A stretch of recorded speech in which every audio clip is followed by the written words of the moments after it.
పీఆర్సీని వెంటనే ప్రకటించాలని తెలంగాణ విద్యుత్ ఎంప్లాయీస్ జేఏసీ డిమాండ్ చేసింది. ఈ మేరకు ఈ రోజు కూకట్పల్లి, కొండాపూర్, గచ్చిబౌలి డివిజన్ల ఎంప్లాయీస్ ఆధ్వర్యంలో కేపీహెచ్పీ సంస్థ కార్యాలయం వద్ద ఉద్యోగులు ధర్నా నిర్వహించారు. ఇందులో డిఈలు, ఏఈలు సహా 500 మంది ఉద్యోగులు పాల్గొన్నారు. ఈ సందర్భంగా ప్రభుత్వానికి వ్యతిరేకంగా నినాదాలు చేశారు. లేని పక్షంలో ఉద్యమాన్ని ఉధృతం చేస్తామని, అవసరమైతే సమ్మెకు సైతం దిగుతామని హెచ్చరించారు.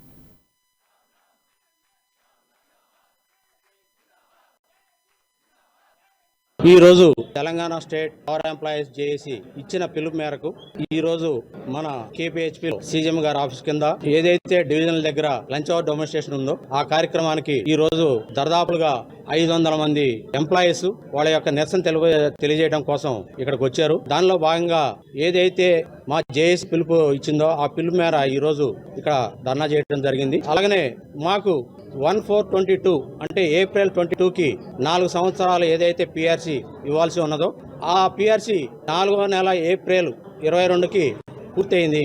ఆ తర్వాత నుంచి మాకు రావాల్సినటువంటి